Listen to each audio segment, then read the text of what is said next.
The casserole dish was still warm in my hands when the text came through. I had driven 40 minutes. I had made her favorite, the green bean and mushroom bake she used to beg me for every Thanksgiving since she was 9 years old. I was standing on my daughter's porch, the one with the white railing I helped pay to have installed 2 summers ago, when my phone buzzed in my coat pocket. "Sorry, Mom, Todd's family stopped by. Maybe next week we'll call you." Shh. I stood there for a moment, just a moment. The October air was cold and I could hear laughter through the front window. Real laughter, the kind that means people are comfortable and warm and not thinking about who might be standing outside. I walked back to my car. I set the casserole on the passenger seat. I started the engine, and somewhere on that 40-minute drive home, something shifted inside me. Not dramatically, not like a door slamming, more like a lock turning, quiet and final, after years of the key just sitting in the hole. But let me back up, because the truth is simple, even if it took me 3 years to say it out loud. My name is Margaret. Most people call me Maggie. I am 67 years old. I spent 31 years as a registered nurse, mostly in cardiac care, which means I spent 31 years watching people make the mistake of ignoring what their body was telling them because they weren't ready to hear it. I retired 4 years ago, 6 months after my husband Gerald passed from a stroke. He was 64. We had plans. We always had plans. After Gerald died, I sold our big house in Columbus and bought a smaller one in the same town where my daughter Claire lives, about 12 miles away. I thought proximity was what family needed. I thought being close meant being loved. I was a nurse for 3 decades, and somehow I still confused proximity with intimacy. Claire is 41. She married Todd when she was 29, and Todd is the kind of man who shakes your hand at Christmas and calls it warmth. He has a good job, something in commercial real estate, and Claire works part-time at a dental office. Together, they make more money than Gerald and I ever did at their age. I want to be clear about that because it matters. They have 2 kids. Brendan, who is 16 and lives on his phone, and Sophie, who is 13 and the reason I kept showing up as long as I did. Sophie used to call me on Sunday mornings just to talk, not about anything important, about her drawings, about a book she was reading, about whether she thought dogs could actually understand human words or just the tone. She would call and we would talk for an hour, and I always felt afterward like I had been somewhere real. Now let me tell you what I was paying for. When Claire and Todd bought their first house, Gerald and I co-signed the mortgage because their debt-to-income ratio was too high. That was 11 years ago. The house has been refinanced twice since then. My name has stayed on both. When Todd's car was repossessed, this was before the real estate job took off, I put a car loan in my name so he could keep working. That was 8 years ago. He paid it off, eventually. When Claire started what she called her small business, a candle-making venture that lasted approximately 14 months, I gave her $9,000. A gift, she said. An investment, I thought. It was neither. It was just $9,000 that became decorative jars in a storage unit. And then there were the monthly transfers, $1,000 here, $1,500 there, just until things settled down, Mom. You know how it is. Except things never settled down. Or rather, things settled down very comfortably on their end, and the transfers kept coming because I kept sending them, because I told myself, this is what mothers do, this is what family does, you help the people you love.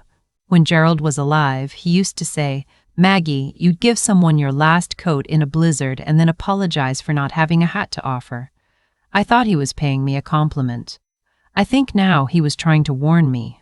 By the time that Sunday in October arrived, by the time I was standing on that porch with the casserole dish, I had co-signed 2 mortgages, 1 car loan, funded a failed business, and sent somewhere between $60,000 and $80,000 to my daughter and son-in-law over the course of 8 years. I did not know the exact number yet. That came later. And it was worse than I thought. The drive home from Claire's porch was the first time I let myself ask the question I had been circling for 3 years. When did helping become expected? And when did expected become invisible? The casserole sat on my counter that evening untouched. I wasn't hungry. I poured a glass of wine and I sat at my kitchen table and I thought about a conversation from 2 months earlier, the one I had been trying to unknow ever since it happened. It was at Todd's firm's annual dinner. Claire had invited me, which I had been pleased about. I wore a navy dress I'd bought specifically for the occasion. I thought I looked nice. I thought it would be a good evening. What happened instead was this. I was talking to one of Todd's colleagues, a perfectly friendly woman named Barbara, and I mentioned that I used to be a nurse. Claire appeared at my elbow within 30 seconds. She steered me, gently, firmly, the way you steer someone who doesn't realize they're about to say something wrong, toward the other end of the room. Later in the car on the way home, she said, almost carefully, "Mom, you don't have to tell everyone your whole life story right away. Todd's clients are kind of a specific crowd." I said, "I was just telling her I was a nurse." And Claire said, "I know, it's just, you can be a lot sometimes. It's a lot for people who don't know you. A lot." I had been a nurse for 31 years. I had held the hands of people dying alone because their families couldn't get there in time. I had stayed past shift end more times than I could count because a patient needed someone present. I had given $9,000 to a candle business and driven 40 minutes in October with a green bean casserole, and I was a lot. I said nothing else in the car that night. I should have said something. I know that now, but I was still at the stage where I thought silence was grace. That Sunday in October was the end of the silence stage. The week after the porch, I called my accountant, a man named Gerald. Yes, same name as my husband, which I have always found quietly surreal. And I asked him to pull together every transfer, every co-signature, every financial document connected to Claire and Todd going back 10 years. I told him to be thorough. He called me 4 days later and he was quiet for a moment before he started reading numbers. $73,420. In direct transfers alone, that was not counting the co-signed mortgages which had my credit and my liability attached to them, or the original car loan, $73,000. I sat with that number for a long time. I thought about what Gerald and I had done without so that we could help. The vacation we postponed, the new roof we put off for a year, the conversation we had once about maybe buying a little place somewhere warm for winters. Just talk, just a dream. But we never even tried because we never quite had the comfortable cushion we thought we should have before dreaming. $73,000 is a comfortable cushion. I want to be honest about something because I think it matters. I did not do any of this because I was forced. Nobody held a gun to my head. I made choices, generous choices that came from love. I do not regret loving my daughter.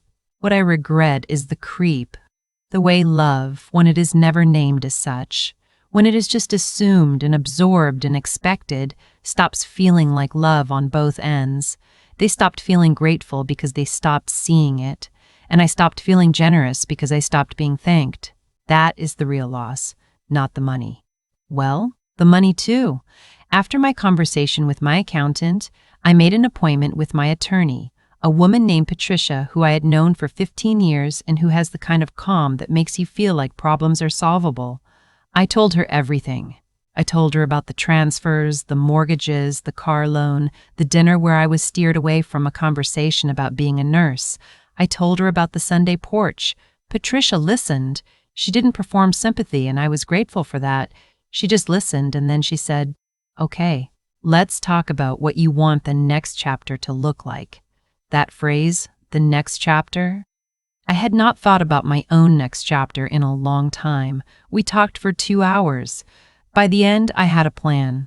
It was not a revenge plan. I want to be clear about that, because I've thought about this word and I do not think what I did was revenge. Revenge is about hurting someone. What I did was about stopping the bleeding. My own. The first thing I did was write Claire a letter. A real one, by hand, on paper. I did not send an email or a text because I wanted it to be something she had to hold. I told her I loved her. I told her I had made a decision to restructure my finances significantly, effective at the end of the month. I told her the automatic transfers would stop. I told her I would be speaking to a mortgage attorney about my name on the properties. I told her I was not angry. I told her I hoped we could find a new way to be in each other's lives, one that was built on something more than what I was providing. I told her that the door, my actual front door, not a metaphor, was always open if she wanted to come and sit with me and talk. I mailed the letter on a Tuesday. On Wednesday, I started making the calls. I called my bank. I canceled every automatic transfer connected to Claire and Todd's accounts. The banker walked me through each one and I said, yes, stop that one, yes, that one too, yes, all of them. There were 9 standing transfers, 9. I had set up the first one years ago and the others had accumulated like barnacles without my fully noticing, because I always said yes when asked, and eventually asking became unnecessary. I called the mortgage company about the co-signed property on Birchwood Lane, which was the newer of the 2 houses. That process was more complicated. Credit checks, applications, documentation, but Patricia had prepared me for it. I made the calls and sent the paperwork and began the process of removing my name. I called my financial advisor and revised my accounts. I moved a significant portion of my investments into a structure that Patricia had recommended, which protected them from certain claims and made them less accessible to others in ways I am not going to detail here because, frankly, the specifics are beside the point. The point is, I made my money mine again, clearly and legally and thoroughly. And then I sat down with my estate documents. This was the part I had been avoiding, not because it was difficult legally, but because it required me to look at something clearly that I had been seeing blurrily for years, that the version of my estate I had imagined, the one where everything eventually flowed to Claire, was built on a relationship that no longer existed in the form I had imagined it. Claire was still in my will, she remained in my will. I am her mother, and that does not change, but I created something new. I set up an educational trust for Sophie, my granddaughter, the one who calls on Sunday mornings to talk about dogs and books, funded substantially and irrevocably. Whatever Sophie needs for college, for graduate school, for learning, for building a life, it will be there, regardless of anything else. Regardless of what happens between me and Claire, regardless of what Todd thinks about my particular crowd, or whether I am too much for people who don't know me, Sophie will have what she needs. That part I made certain. I also, on the advice of Patricia and frankly my own instincts, scheduled an appointment with my doctor and had a full assessment done, cognitive, physical, the works. Patricia had told me that in situations like this, it is not unusual for family members to later question whether an elderly person was of sound mind when making financial changes. I wanted documentation. I wanted it on record, dated and signed, that I was 67 years old and entirely clear. My doctor, a woman named Reeves, who I have seen for 12 years, looked at me after the assessment and said, "Maggie, I wish more of my patients made decisions this deliberately."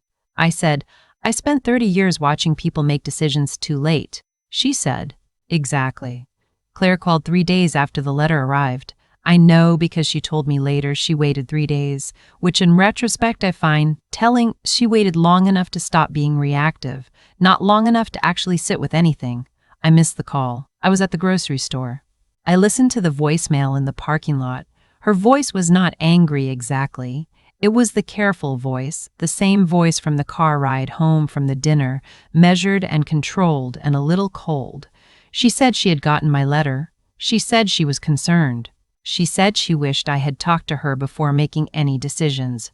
She said she was worried this might be related to grief, to losing Dad, to the ways that sometimes older people make choices that aren't in their best interest when they're dealing with loss. I listened to the voicemail twice. Then I put my phone in my purse and I bought the groceries I came for. I did not call back that day. I thought about what to say, and I wanted to say it correctly, not cruelly, not with the 3 years of unsaid things piled up behind the words, just clearly. When I called the next morning, I said, "Claire, I heard your message. I want to answer the part about grief.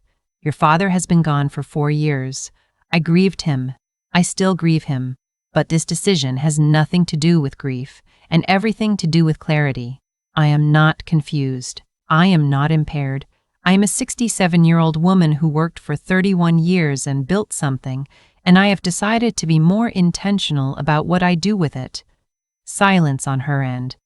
I said, I love you. I am not leaving your life. I am changing the financial arrangement that we were both pretending wasn't one. More silence. And then, quietly, we needed that money, Mom. And this is the part that I keep coming back to, the part that I turn over in my mind late at night. Not with anger, with something sadder than anger. I said, I know you did, honey, but you needed it for 11 years. At some point, needing it forever stops being a need and starts being a choice. She didn't answer. We said goodbye. We hung up. Todd called 2 days later. His voice was not careful the way Claire's was.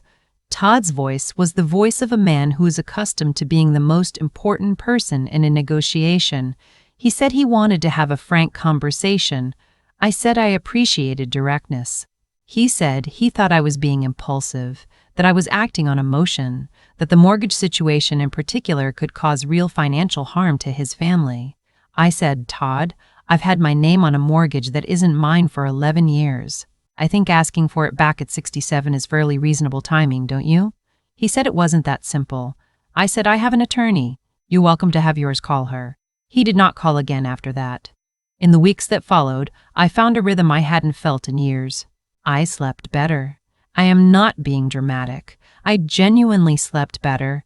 There's something deeply exhausting about waiting to be invited to Sunday dinner, waiting for the thank you that doesn't come, waiting to see if this month you'll be needed or just needed for the money and whether you can tell the difference.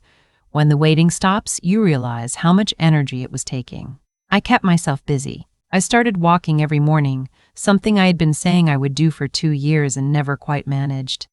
The route I found takes me past a small park with a pond, and I have become, improbably, someone who watches ducks. I started volunteering at the hospital one afternoon a week, not in clinical care, just talking with patients in the cardiac wing who don't get many visitors. It turns out I still know how to sit with someone and make them feel less alone. That skill did not expire when I retired. I had lunch with my neighbor Ruth, who's 72 and funny in the dry way I like best, and I told her some of what had happened. Not everything. Enough. She said, Maggie, the only thing I regret about getting older is how long it took me to stop apologizing for taking up space. I wrote that down when I got home. I wrote it on a little card and put it on my refrigerator, and I see it every morning. Sophie called on a Sunday 2 weeks after everything. Her usual time, her usual quiet voice, her usual way of starting with something small. Grandma, do you think fish actually sleep? Before getting to what she really wanted to say. After we talked about fish for a few minutes, she said, My mom seems stressed. I said, I know, sweetheart. She was quiet for a moment. Then, is it about money stuff? I said. Some of it. She said, Are you okay? And that question, 4 words from a 13-year-old who called because she wanted to know about fish and ended up asking if her grandmother was okay. That question hit me in a place I wasn't fully prepared for. I said, I'm more than okay, Soph. I think I'm actually pretty good. She said, Good, you should be. I don't think she had any idea what weight that sentence carried. I don't think she knew she was giving me exactly the thing that nobody else had offered, just the simple recognition that I deserved to be okay. Not because I'd given enough, not because I'd earned it through service, but just because I was a person. A good one. I told her about the trust a few weeks later. I sat her down at my kitchen table with hot chocolate because she loves hot chocolate, and I told her there was money set aside for her education, that it was hers regardless of anything else that happened, that I needed her to know this was not something that could be taken or negotiated or lost. She stared at her mug for a long time. Then she said, Grandma, why are you crying? I said, Because I should have done this sooner. She came around the table and hugged me the way teenagers hug, sudden and tight, and then immediately too self-conscious to sustain. But for the 3 seconds it lasted, it was the most real thing I had felt in a long time. I should tell you that Claire and I have spoken since then, several times. The relationship is different. There is a distance that didn't used to be there. Or rather, there is an acknowledged distance that was always there, but that we were both using money to paper over. We are figuring out what we are to each other without the structure we had. Some days that feels like loss. Some days it feels like the first honest conversation we've ever had. She came over in December. I made tea. We sat at the kitchen table and she said, not exactly an apology, but something in the direction of one, I think I stopped seeing what you were actually doing for us. It just became the way things were. I said, I know. I let it. That was the closest we came to saying the real thing. Maybe we'll get there. Maybe that's what the next years are for, finding out who we are to each other when it's not transactional. That might be a better relationship than what we had, or it might be a harder one. I don't know yet. What I know is this. I wake up in the mornings now and I make my coffee and I look out at my backyard and I feel something I had genuinely forgotten I was allowed to feel, settled, like my life belongs to me. Like the resources I built over 31 years of waking up at 5 in the morning and holding people's hands through the worst moments of their lives. Like those resources are mine, earned, and I get to choose what they mean. I still make the green bean casserole sometimes. I make it for Ruth, who comes over on Sundays now. I make it for the woman down the street who just had a hip replacement and can't get to the store. I made a pan of it for Sophie's 14th birthday because she asked me to. And I drove over, and she met me at the door and she said, "You're here." Like that was the most natural, wonderful thing in the world. Because it should be. It always should have been. I am 67 years old. I worked for 31 years. I loved generously and gave readily, and for a long time I confused the size of my giving with the depth of being loved. I know the difference now.